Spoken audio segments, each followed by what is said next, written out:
नमस्कार, मी रुपाली महेश जोशी.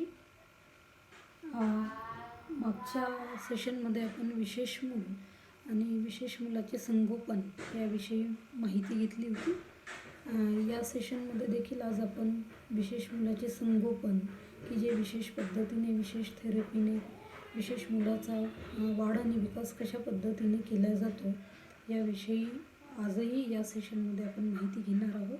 मागच्या सेशनमध्ये जसं बघितलं की विशेष मुलाला काय काय समस्या येतात पालकांना विशेष मुलाचं संगोपन करत असताना, आणि त्यावरती विशेष शिक्षण कसं काम करतं याविषयी आपण मागच्या सेशनमध्ये जाणून घेतलं. आजच्या सेशनमध्ये देखील तेच जाणून घेणार आहोत. अजून विशेष शिक्षण काय आहे आणि विशेष मुलांच्या समस्या आणि त्याच्यावरती कशी मात करायची, त्याच्यावरती विशेष शिक्षण कसं शिक्षण काम करतं याविषयी आपण जाणून घेणार आहोत. जसं की आपण मागच्या सेशनमध्ये बघितलं की मुलाचे फाईन मोटार इश्यू असतात, की सूक्ष्मकारक कौशल्य त्याला म्हटलं जातं. मुलाचा एका जागी बसण्याची क्षमता कमी असते, त्याला सिटिंग स्पॅन म्हटलं जातं.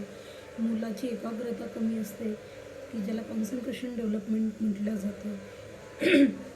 याविषयी जसं आपण माहिती घेतली की ते विशेष शिक्षणाद्वारे या गोष्टी विकसित केल्या जातात. विशेष शिक्षणामध्ये असलेल्या ज्या टेक्निक्स आणि स्ट्रॅटर्जीज वापरून मुलांचा फाईन मोटार विकसित केला जातो, मुलांचा सिटिंग स्पॅन विकसित केला जातो, मुलांची एकाग्रता विकसित केल्या जाते. त्याचप्रमाणे आज आपण अजून पालकांना मूल जेव्हा घडवत असतात त्यावेळी समस्या अशा येतात की मुलाचा वैयक्तिक विकास झालेला दिसून येत नाही. जसं जसं मूल वाढतं मोठं होत जातं, तर सामान्य मुलांपेक्षाही या मुलांचा वाढ आणि विकास जी आहे ती हळू असते. आणि त्याच्यामध्ये सामान्य मूल, उदाहरणार्थ जर 4 वर्षांचं मूल आहे, 5 वर्षांचं मूल आहे, सामान्य मूल हे 5 वर्षांचं मूल जर आहे तर ते बऱ्यापैकी तो त्याच्या हाताने बऱ्याचशा कृती करतो, जसं की सूला जाणे, स्वतःच्या हाताने जेवण करणे, कधी कधी मूल स्वतः आंघोळ तोडकी मोडकी का होत नाही आंघोळ करतं, स्वतःचे कपडे स्वतः काढणे, घालण्याचा प्रयत्न करणे वगैरे अशा बऱ्याचशा गोष्टी ते मूल करतं. परंतु विशेष मुलामध्ये या गोष्टींचा अभाव दिसून येतो, की मूल स्वतःच्या हाताने अजून जेवत नाही आहे, मूल सूला पॅन्ट ओली करतं आहे किंवा बाथरूममध्ये जाऊन उभं राहतं आहे आणि पॅन्ट काढत नाही आहे किंवा पॅन्ट काढताना त्याला समस्या येत आहेत. तर या गोष्टी का होतात आणि यामागे या कशा सॉल्व करायच्या, याच्यावरती सोल्युशन काय आहे, या कशा विकसित करायच्या, हे विशेष शिक्षणामध्ये शिकवलं जातं. याच्यामध्ये विशेष आईला प्रशिक्षण दिलं जातं. शिवाय विशेष आई जर मुलासोबत येऊ शकत नाही तर विशेष शिक्षक त्या मुलाला घेऊन या सगळ्या गोष्टी शिकवतो आणि त्याच्याकडनं हे करून घेतो, त्यांनी स्वतःच्या हाताने कसं जेवायचं आहे. आता जसं आपण मागच्या सेशनमध्ये बघितलं की जेवण करण्यासाठी एकाग्रतेची गरज आहे, जेवण करण्यासाठी एका जागी बसून जेवण करण्याची गरज आहे. यासाठी आणि जेवण करण्यासाठी लागणाऱ्या या गोष्टी की फाईन मोटार म्हणजे सूक्ष्मकारक कौशल्य, हा बोटांचा जो काय म्हणतात, बोटांची जी वाढ आणि बोटांमध्ये असलेली स्ट्रेंथ ही खूप गरजेची आहे. तर त्यासाठी अगोदर आपण मागच्या सेशनमध्ये जसं बघितलं की या गोष्टी आवश्यक आहे. मुलाचा सिटिंग स्पॅन वाढणे, मुलाची एकाग्रता वाढणे आणि मुलाचं फाईन मोटार डेव्हलपमेंट होणे.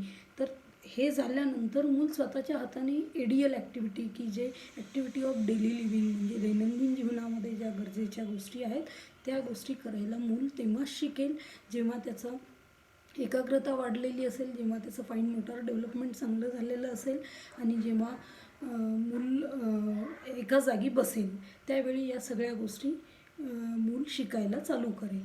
तर त्याच्यामुळे या सगळ्या गोष्टी एकमेकांशी रिलेटेड आहेत, की ही गोष्ट जर येत नाही आहे तर त्यामागे कारण काय आहे हे फाइंड आऊट करणे, मग ते कारण शोधून त्याच्यावरती काम करणे हे विशेष शिक्षकाचं काम आहे.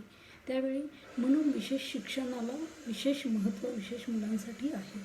म्हणून मागच्या सेशनमध्ये मी जसं सांगितलं की मूल नॉर्मल शाळेमध्ये तुम्ही जाऊ दे, परंतु विशेष शिक्षणाचा पण त्याच्यासोबत टच ठेवा, म्हणजे या ज्या समस्या आहेत या जास्त येणार नाही.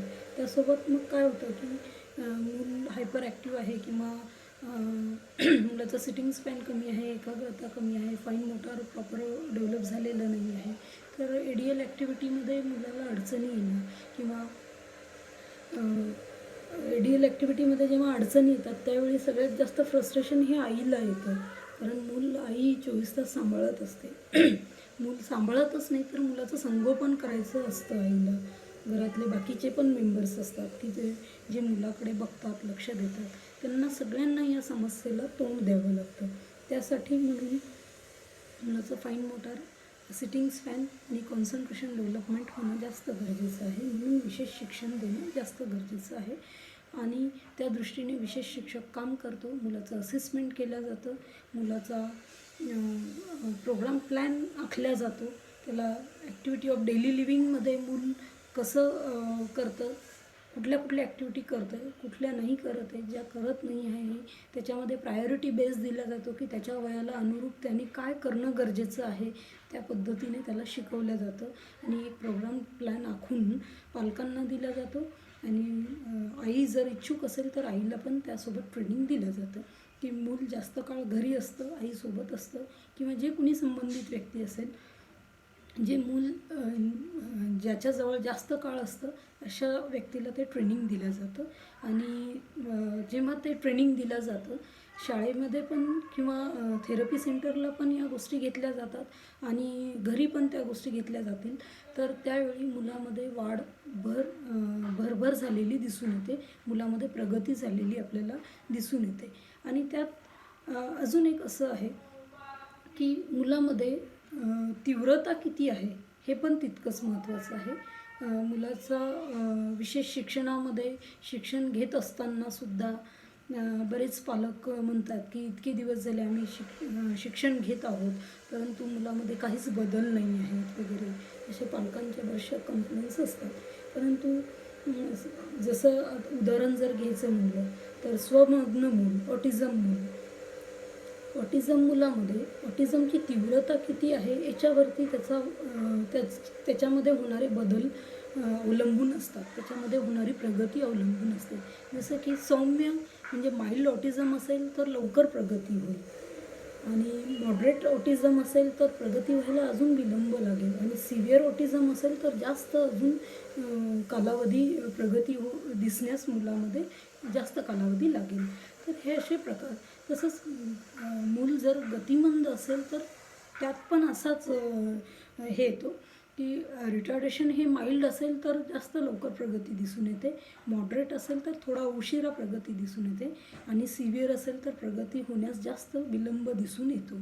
त्यावेळी फ्रस्ट्रेट न होता पालकांनी पण इथे पेशन्स ठेवणं खूप गरजेचं आहे आणि सातत्य आणि नियमितता थेरपीमध्ये असणं पण खूप गरजेचं आहे. मुलांमध्ये जर आपल्याला प्रगती बघायची असेल तर त्यासाठी सातत्य आणि नियमितता ही गोष्ट पण खूप महत्त्वाची आहे की जी थेरपी आपण घेतो आहे ती त्याच्यामध्ये सातत्य असणे गरजेचं आहे की आठवड्यातनं 1 दिवस घेतली आणि 8 दिवस गेलोच नाही किंवा आठवड्यातनं 2 दिवस घेतली आणि गेलोच नाही. विशेषतः काय होतं की ऑटिझम असेल मूल किंवा ADHD मूल असेल, हायपर ॲक्टिव्ह मूल असेल, अशा मुलांना तर रोजच थेरपीची गरज आहे, कारण त्याशिवाय त्यांचं सिटिंग स्पॅन डेव्हलप होणे, कॉन्सन्ट्रेशन डेव्हलप होणे आणि त्यांचे बिहेवियर प्रॉब्लेम सॉल्व होणे यासाठी त्या मुलाला रोजच थेरपीची जास्त गरज असते.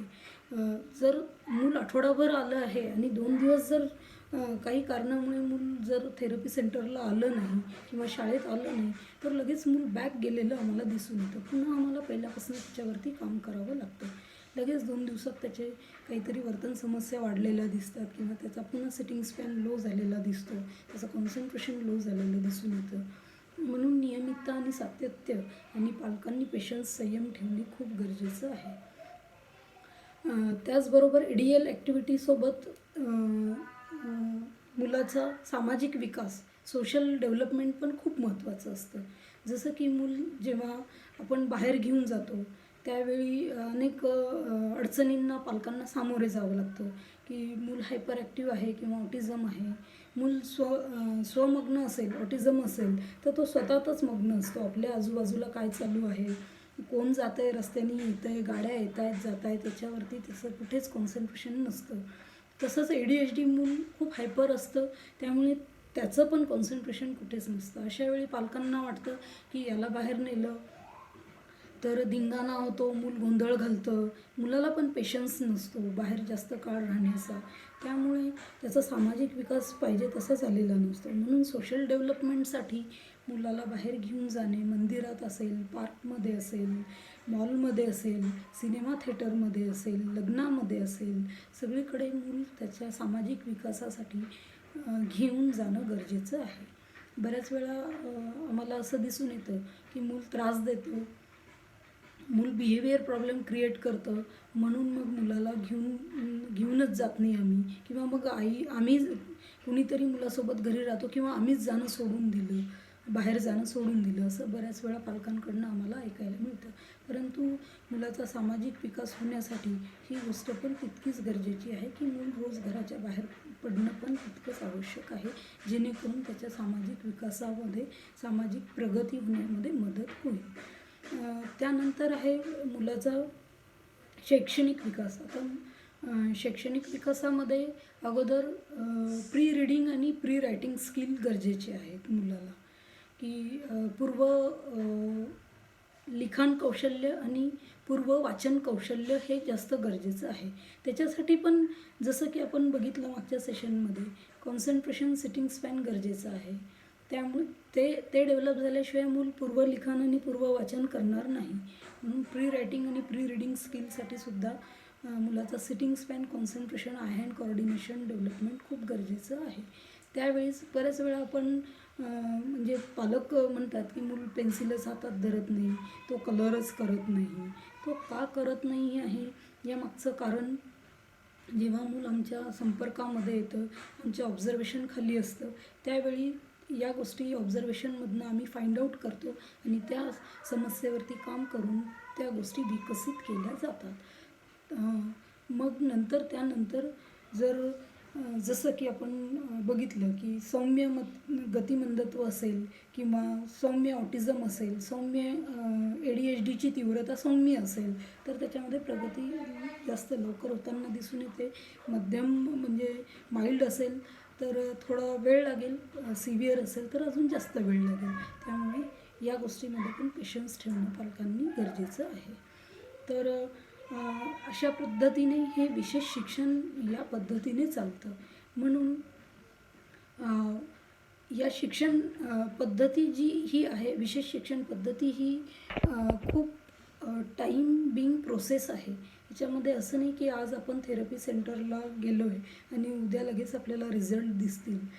रिझल्ट येण्यासाठी जसं मी म्हटलं की जशी तीव्रता मुलामध्ये असेल त्याप्रमाणे आपल्याला रिझल्ट दिसेल. त्याच्यासाठी टाईम बिंग प्रोसेस आहे आणि रेग्युलॅरिटी पण खूप महत्त्वाची आहे. सातत्य खूप महत्त्वाचं आहे. मग ते कुठलेही असो, स्पीच थेरपीमध्ये असो, फिजिओथेरपीमध्ये असो, ऑक्युपेशनल थेरपीमध्ये असो, सेन्सरी इंटिग्रेशनमध्ये असो किंवा विशेष शिक्षणामध्ये असो, या सगळ्या गोष्टींसाठी पालकांनी नियमितता आणि सातत्य ठेवणं पण गरजेचं आहे. त्यासोबत अजून की योग्य व्यक्तीकडे, प्रशिक्षित व्यक्तीकडेच आपण जातो आहे का, याच्यामध्ये शिक्षण घेतलेलीच ती व्यक्ती आहे का, त्याच्याकडे ती कौशल्य मुलामध्ये विकसित करण्याची क्षमता आहे का त्या विशेष शिक्षकामध्ये. जर ते विशेष शिक्षण देत आहे आपल्या मुलाला, तर त्याच्याकडे पण या सगळ्या गोष्टी आहेत का, हे पण बघणं गरजेचं आहे. जेव्हा तुम्ही एक असं दिसून येतं की जेव्हा तुम्ही विशेष शिक्षकाकडे जाताय, तर तुम्हाला रिझल्ट हा निश्चितच थोडा बहुत तरी दिसून येतोच. वेळ लागतो रिझल्ट येण्यासाठी, परंतु थोडा बहुत चेंज नक्कीच दिसून येतो मुलामध्ये झालेला. तर मला पालकांना हे पण सांगायचं की आपण योग्य व्यक्तीची निवड केलेली आहे का हे पण बघणं गरजेचं आहे. योग्य शिक्षकाची पण निवड केलेली आहे का हे पण बघणं तितकंच गरजेचं आहे. योग्य थेरपिस्ट असेल, शिक्षक असेल, विशेष शिक्षक असेल हे पण तितकंच महत्त्वाचं आहे मुलाच्या प्रगतीमध्ये. तर आज आपण याविषयी माहिती घेतली. पुन्हा जसं की पुढच्या सेशनमध्ये जर तुम्हाला अजून काय कुठल्याविषयी जास्त माहिती घेणं आवश्यक वाटत असेल किंवा त्याविषयी चर्चा करणं जास्त गरजेचं वाटत असेल तर मेसेज बॉक्समध्ये तुम्ही पुन्हा मेसेज टाकू शकता आणि चॅनलला सबस्क्राईब करायला विसरू नका. धन्यवाद.